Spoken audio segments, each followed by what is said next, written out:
अष्टम स्कंदामध्ये 14 प्रकारच्या मन्वंतराच्या कथा आहेत.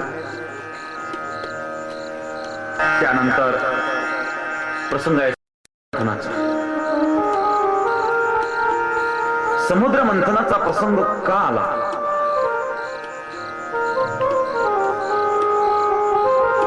याचं वर्णन थोडक्यात सांगतो.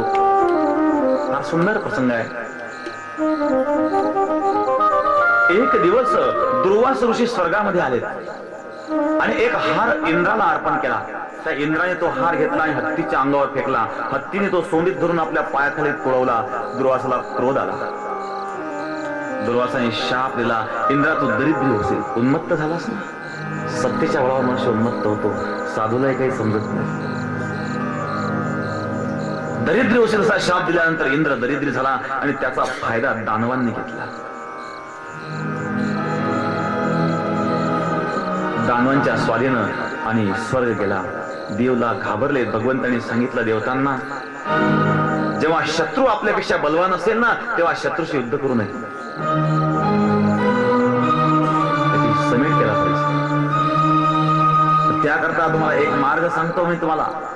अहिमूषक न्याय.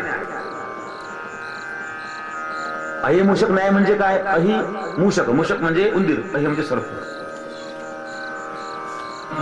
सर्प आणि उंदीर एकदा एका जाळ्यामध्ये गुंतले, एका पारद्याच्या. सर्पाने पाहिलं, भूक लागली होती, समोर उंदीर होता.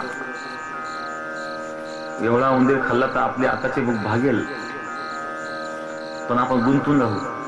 सर्पाने बुद्धी चालवली. या उंदराचे दात तीक्ष्ण आहेत. हे जाळं करंडून उंदीर बाहेर निघू शकतो. म्हणून सर्पाने उंदराची मैत्री केली. राम राम उंदीर साहेब. उंदीराचा फुगला. त्याला वाटलं सर्प मला राम राम कर. उंदराला वाटलं मी या सर्पाला मोर दिसत असला पाहिजे, उंदीर नाही दिसत. काय काय म्हणलं आपलं, अहंकारी माणसाची स्तुती करा.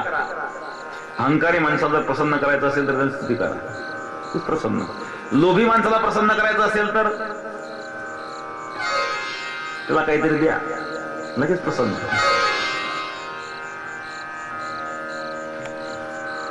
त्या उंदराला सांगितलं आपण मित्र आहोत म्हणले. हो मित्र आहोत म्हणले आपण. मग तुमचे तीक्ष्ण दात आहेत, आपण दोघं संकटात आहोत म्हणले. असं करा, तुमच्या दाताने आणि कुरतडून काढा म्हणले जाळं, आपण बाहेर निघू. ठीक आहे. उंदराने ते जाळं कुरतडायला सुरुवात केली. जाळं कुरतडलं, उंदीर बाहेर निघाला. उंदराबरोबर तो सापही बाहेर निघाला. बाहेर निघाल्यानंतर तो साप त्या उंदराला म्हणू लागला, मला आता भूक लागली. भूक लागली हो, मग भक्ष्य कुठं तरी मिळेल म्हणले. आता बाहेर पडलोय आपण, पण भक्ष्य जर माझ्या समोर असेल तर कुठं शोधायची काय गरज आहे? उंदराने सांगितलं, पण आपण मित्र आहोत ना. मित्र आहोत नाही, मित्र होतो. जेव्हा जाळ्यात होतो तेव्हा. अहिमूषक न्याय. त्या सर्पाने उंदराला खाऊन टाकलं, उंदराकडून कामही करून घेतलं. या न्यायाचा उपयोग करावा लागेल आपल्याला. आता दानव हे आपल्यापेक्षा बलवान झालेले आहेत आणि मग त्यांच्याशी युद्ध करायचं नाही, बुद्धीनं काम करायचं. आणखी एक न्याय या ठिकाणी सांगितलं, उष्ट्रलकोटी न्याय. उष्ट्रलकोटी न्याय म्हणजे उंट आहे. उंट राजस्थान मध्ये उंट असतात. काय उष्ट्रलकोटी न्याय?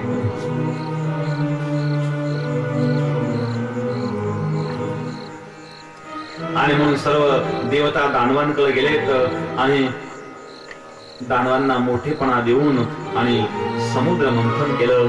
समुद्र मंथन नामध्ये आणि मेरू पर्वत याची रवी केली. वासुकी सर्पाची दोरी केली समुद्र मंथनामध्ये. आणि ज्या वेळेला मेरू पर्वत खाली जायला लागला तेव्हा भगवंतांनी कस्य अवतार धारण केला आपल्या पाठीवर आणि तो मेरू पर्वत धारण केला. आणि अशा प्रकारे समुद्र मंथन करीत असताना प्रथमतः अमृत येण्याऐवजी विष आलं. समुद्र मंथनातून जेव्हा विष निघालं तेव्हा सर्व घाबरले. आता या विषाचा स्वीकार कोणी करावा? आणि म्हणून सर्वांनी स्मरण केलं, हे विष पचवण्याची शक्ती फक्त एकच आहे, तर ते म्हणजे भगवान शिव. आणि म्हणून सर्व देव आणि दानव कैलासामध्ये गेलेले आहेत आणि कैलासामध्ये भगवान शिवाची स्तुती करतात.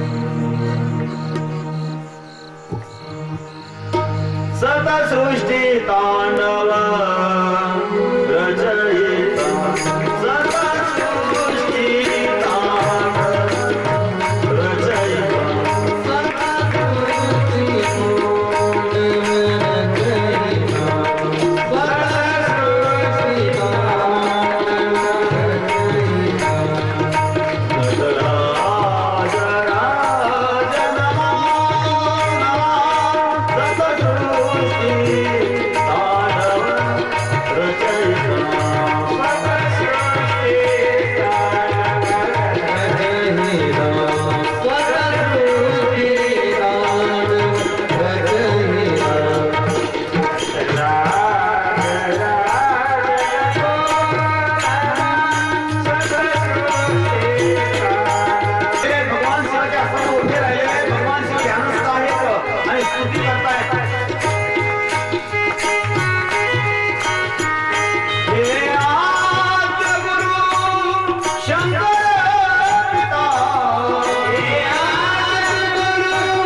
देवदेव महादेव भूतात्मन भूत भावना सर्व प्राणी मात्रावर दया करणारे प्रभू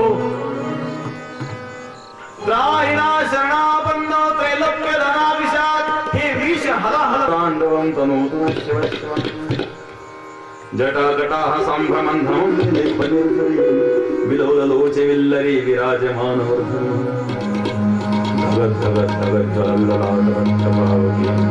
किशोर चंद्रशेखरे रति प्रतीक्षणं धराधरेन्द्र नंदिनी विलास बंधु बंधुरं स्मृतिगंति संतति प्रमोदमान मानसे कृपा कटाक्ष धीरिणी निरुद्ध दुर्दावती क्वचित् दिगंबरे मने विनोदने तुमस्तुते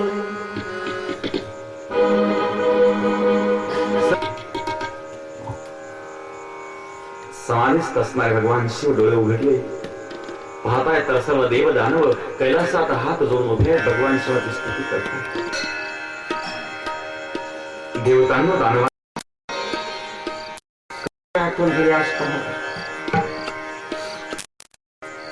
हो हा हलाहल नावाचं विष या समुद्र मंथनामध्ये निघालं आणि म्हणून याचा तुम्ही स्वीकार करा भगवान शिव म्हणले समुद्र मंथनाची तयारी चालू आहे अमृता करता आतापर्यंत मला कळवलं नाही विष निघाल्यावर तरी आठवण झाली परंतु भगवान शिव सुखम करोतु शंकरा जगताच्या कल्याणाकरता स्वतः दुःख आणि झेलून जगताला जो सुख देतो त्याला शिव म्हणतात आणि स्वतःच्या सुखाकरता दुसऱ्याला दुःख देतो त्याला जीव म्हणतात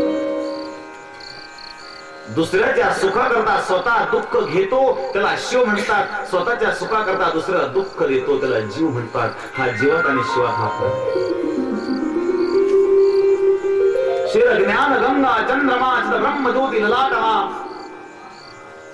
ज्ञानरूपी गंगा ज्यांनी आपल्या शिरावर मस्तकावर धारण केले आहे तोच आणि विष पचवू शकतो पहिल्यांदा दुःख रूपी विष पचवावं लागतं तेव्हा सुख रूपी अमृत मिळतं दुःख रूपी विष पचवावं लागेल तेव्हाच सुखाचं अमृत प्राप्त होईल समुद्र मंथनामध्ये प्रथमतः आणि विष निघालेला आहे भगवान शिवाने ते विष प्राशन केलं हलाहल विष साधारण विष नव्हतं विष प्राशन करताना 4-2 थेंब त्या विषाची जमिनीवर पडले त्यापासून विषारी वनस्पती निर्माण झाल्या विषारी प्राणी निर्माण झाले विंचू सर्पादी विषारी प्राणी विषारी वनस्पती त्यानंतर समुद्र मंथनाला प्रारंभ झाला पुन्हा परत या समुद्र मंथनातून कामधेनू गाय निघाली ती साधू संतांना दिली त्यानंतर उच्चस्त्र नावाचा घोडा निघाला तो दानवांना दिला ऐरावत नावाचा हत्ती इंद्राला दिला पारिजातक निघालं अप्सरा निघाली लक्ष्मी प्रकट झाली लक्ष्मी स्वयंवर झालं भगवान विष्णूला लक्ष्मी भरलं या समुद्र मंथनामध्ये चंद्रमा प्रकट झाले अशा प्रकारे समुद्र मंथन 14 प्रकारचे रत्न या समुद्र मंथनामध्ये निघाले आणि शेवटी 14व शेवटचं रत्न आहे अमृताचा कलश घेऊन धन्वंतरी भगवान की वारुणी नावाची मदिरा निघाली धन्वंतरी जेव्हा आणि अमृत कलश घेऊन आले तेव्हा आणि दानवांनी धन्वंतरी महाराजांच्या हातातला कलश हिसकावला आणि अमृताचा कलश हिसकून दानव पळायला लागले सर्व देवता गेले भगवंताकडे प्रभू दानवांनी सर्व भगवंतांनी सांगितलं तुमच्या शक्ती नव्हती का पुरुषार्थ पाहिजे ना देव आणि दानव दोघांमध्ये हा फरक आहे दानवांमध्ये पुरुषार्थ आहे परंतु दानव हे स्वतःच्या बळावर आम्ही सर्व काही करतो असं समजतात आणि देव जे काही घडतं ते भगवंताकडून घडतं अशा प्रकारे त्यांची भावना असल्यामुळे त्यांना मदत करण्याकरता ईश्वर यावा भगवंतांनी मोहिनी अवतार धारण केला